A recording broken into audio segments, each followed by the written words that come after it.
à la poulie.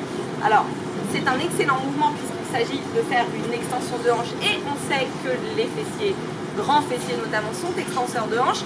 Malheureusement, il y a plein de choses que je vois qui sont absolument pas correctes et qui risquent à terme de beaucoup plus faire mal au dos que de renforcer les muscles fessiers. Donc je vais vous expliquer le mouvement. Tout d'abord, je vous conseille d'investir dans...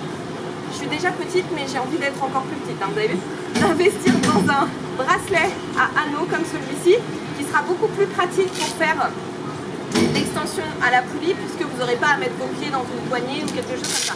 Donc voilà, petit bracelet à velcro que je vais mettre tout de suite. Hop. On l'ajuste bien pour qu'il ne tourne pas et je vais vous montrer tout de suite en pratique ce que ça donne.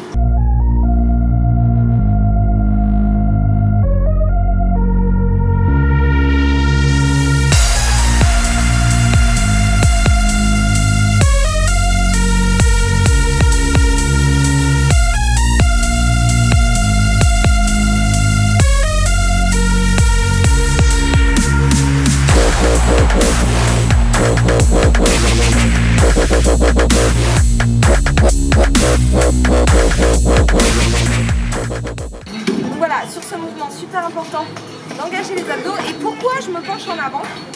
Tout simplement parce que plus un muscle est étiré, plus il aura de distance à parcourir pour se raccourcir, donc plus il va travailler, plus il va être sollicité. Le but évidemment étant de les solliciter, ces grands fessiers.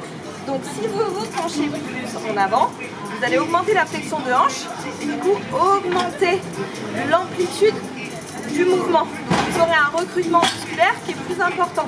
De plus, pointe de pied légèrement vers l'extérieur pour engager également davantage les moyens fessiers. Et faites bien attention à ne pas donner d'à-coups. Voilà, parce que ça, c'est le genre de truc absolument affreux que je vois. Alors j'ai Alice derrière la caméra qui rigole, c'est horrible. Ça, c'est le genre de truc absolument affreux que je vois. Vous allez finir avec une hernie discale, c'est pas très intéressant. Donc on isole le mouvement, on engage les abdominaux profonds et on focalise sur l'extension de hanche, le parcours que va effectuer la jambe. C'est pareil, si vous démarrez trop droit, je dis droit parce qu'il y a certainement des mecs qui le font, je le souhaite, hein, vous n'allez avoir quasiment pas d'amplitude, donc c'est le dos qui va prendre.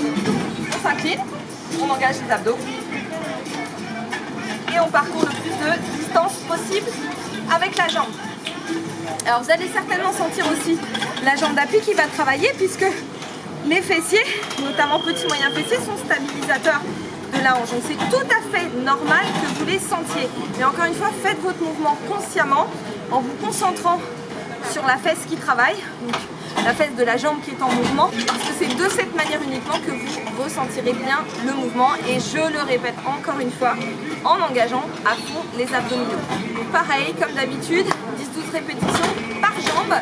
Vous pouvez le coupler avec d'autres mouvements en unipodal, type soulever terre une jambe par exemple, ça c'est pas mal du tout, du split squat pour faire des 17 et avoir un travail encore plus complet au niveau des fessiers. Je vous laisse essayer ça, n'oubliez pas de mettre un petit like si vous avez aimé la vidéo et je vous dis à la semaine prochaine pour une prochaine booty series.